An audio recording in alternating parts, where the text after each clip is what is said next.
Thank you for coming tonight. Our title, Why Thinking Christians Should Become Platonists. Now there's an interesting work I'd like you to know about. And this is a series of works that are studies in Neoplatonism. It's about 5 volumes now.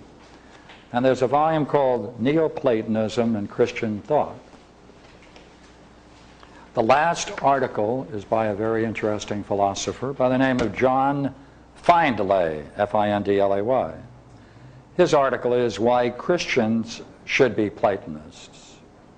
Now he takes it from the philosophical and he explores it ontologically, and he does a very interesting comparison, taking it in terms of its metaphysics. However, I'm not doing that.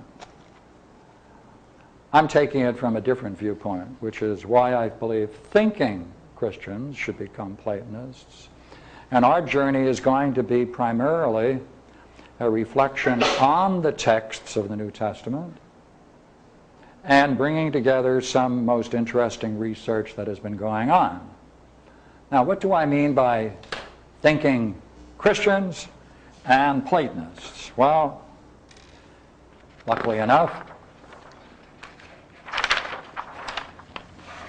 we can take that down. And with my contraption I made, since our pad wasn't available for this evening, by a thinking Christian I mean one who can follow the studies and research on biblical studies and whose concern is to establish their views and beliefs in early Christian texts. That's what I mean by a thinking Christian. Right? Someone who's concerned about the texts and wants to see the basic beliefs or faith rooted in Christian texts, not in the ensuing metaphysical struggles that came out of that and as the church defined Christianity. This is a text work.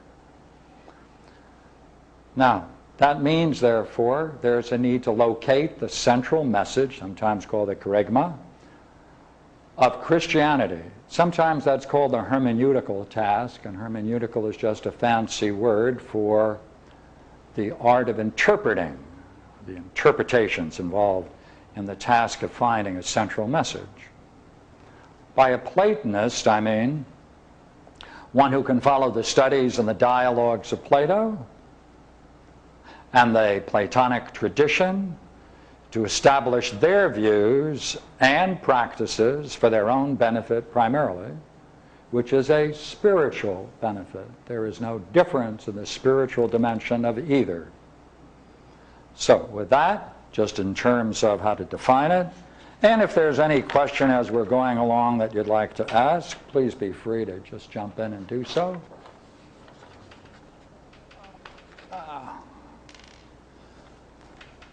Normally I would just flip these charts over.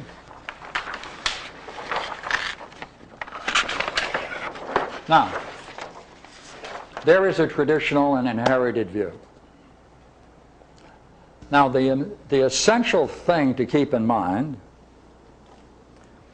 is that Christianity developed until the 17th century. Historically, it went through many, many processes to define the core beliefs of Christianity. That was without a critical examination of the texts, because it was defined by the Pope and church councils.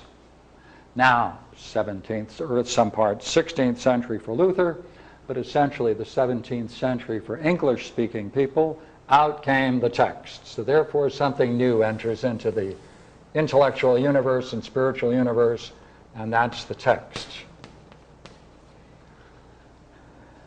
It was assumed by many people, and it may still be assumed by some today, that there should be no difference between that development of Christianity historically and what can be found in the texts. The shock that many people encounter in studying Christian texts and trying to base their beliefs on the text is that that is not true. Which is nothing surprising, since historical processes define one thing, text and text analysis often defines another. The traditional inherited view is that you can root your basic beliefs in Paul and John, writings of St. Paul and St. John as they call them, and then Luke, Acts, then Matthew and Mark was an abbreviation of these, and the revelations and the letters could be supporting elements. Now, some very interesting research was done, and I have a whole list of the scholars who have done it, but I'm going to drop out their names for a while. And the first major work, apart from John Locke did an early study on Christianity, and the whole purpose of it was to show the rationalism of Christianity. And by rationalism, he meant minimizing or ignoring or deflating the role of miracles. By the way, Thomas Jefferson did something very similar. Thomas Jefferson has a little Bible that only has the sayings of Jesus, and that way he dropped out the whole problem of miracles. Now, then some interesting people started doing some very interesting reading. And scholarship is just close, calculated reasoning and using the mind to understand important texts. The first real breakthrough came when some scholars said, you know what's going on? This is not accurate. What's really going on is that these three together, and then over here is John, these three together have something very close in common, and that allows us to talk about the synopsis, those brought together. And early it was called Matthew, they thought, Luke, and last of all in time was Mark. Then the next wave of scholarship came. It didn't take long, about 30 years actually, and this thesis was re-examined. And they said, no, that's not quite the case. And by a very interesting argument, they showed that Mark was first, and Matthew was second, and Luke was third.